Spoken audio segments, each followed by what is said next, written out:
Hello guys, हमारे NCERT में genetic chapter में जीन म्यूटेशन या फिर पॉइंट म्यूटेशन करके एक टॉपिक दिया है, जिसके बारे में आप लोगों को बताना चाहता हूँ।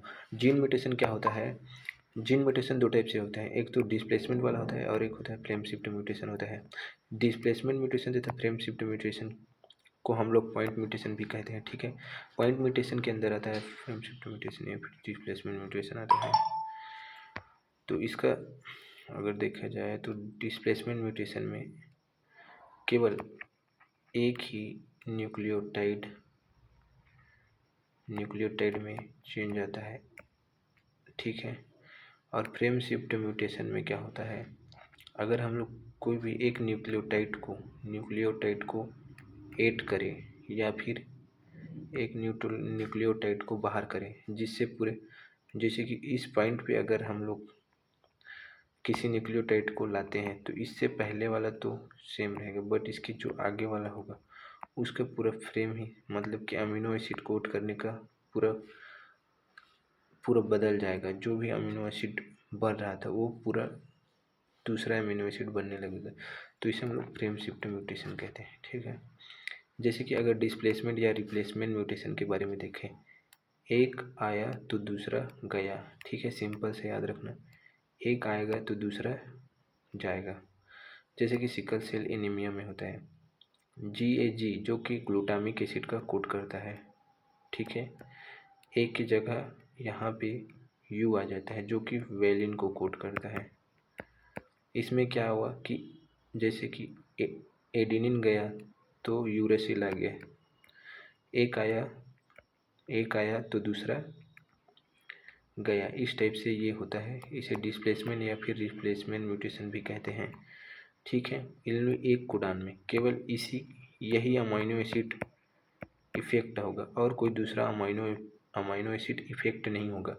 जबकि फ्रेम शिफ्ट म्यूटेशन में क्या होता है कि आएगा लेकिन जाएगा नहीं।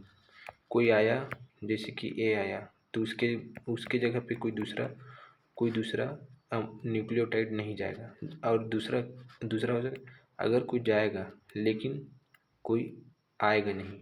ठीक है, अगर कोई यहाँ से जा रहा है तो दूसरा कोई आएगा नहीं। इसमें मतलब कि ये फ्रेम शिफ्ट म्यूटेशन का जानने का तरीका है, इसको याद रख लेना। इसका एग्जांपल जो होता है थैलेसीमिया होता है, इसको याद रख लेना है। ठीक है, अब इसका मतलब कि एक एग्जांपल दिखाता हूँ, जैसे कि UAA, UAG तथा UUU, ये होता है कोड। अगर इसके जगह पे देखो, अगर इस पॉइंट पे मैंने G को ला के रख दिया तो क्या हुआ, UUU, ये वाला तो अमीनो एसिड जो कि ये वाला अमीनो एसिड को कोड करने वाला, तो ये तो सेम रहेगा। लेकिन इसके जस्ट आगे वाला देखो, ये सभी जो भी, जैसे कि ये कुछ अलग अमीनो एसिड को कोड करता था, ये कुछ फिनाइलएनिलीन कोड करता था। अब इसका तरीका अलग, मतलब कि जो दूसरा अमीनो एसिड कोड करेगा, जैसे कि GUA, ये कुछ अलग अमीनो एसिड को कोड कर सकता है। GUU, ये कुछ अलग अमीनो एसिड को कोड कर सकता है। इस टाइप से, मतलब कि जिस पॉइंट पे आया वहाँ से आगे वाला पूरा कोडान ही चेंज हो गया, जिसके कारण पूरा अमीनो एसिड ही चेंज हो गया। तो इसे हम लोग क्या बोलते हैं कि पूरा फ्रेम शिफ्ट म्यूटेशन हो गया।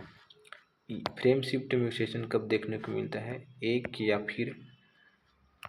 या दो न्यूक्लियोटाइड के इंसर्जन या डिलीशन से ही फ्रेम शिफ्ट म्यूटेशन देखा जाता है। अगर 3 का मल्टीपल हुआ तो केवल एक अमीनो एसिड का कोड बदलेगा, बाकी नहीं बदलेगा। ठीक है, जिस पॉइंट पे आया या उसके आगे का पूरा पॉइंट, मतलब कि जिस पॉइंट पे आया और उसके आगे का पूरा पॉइंट क्या हो जाता है, चेंज हो जाएगा पढ़ने का तरीका। ठीक है, थैंक यू।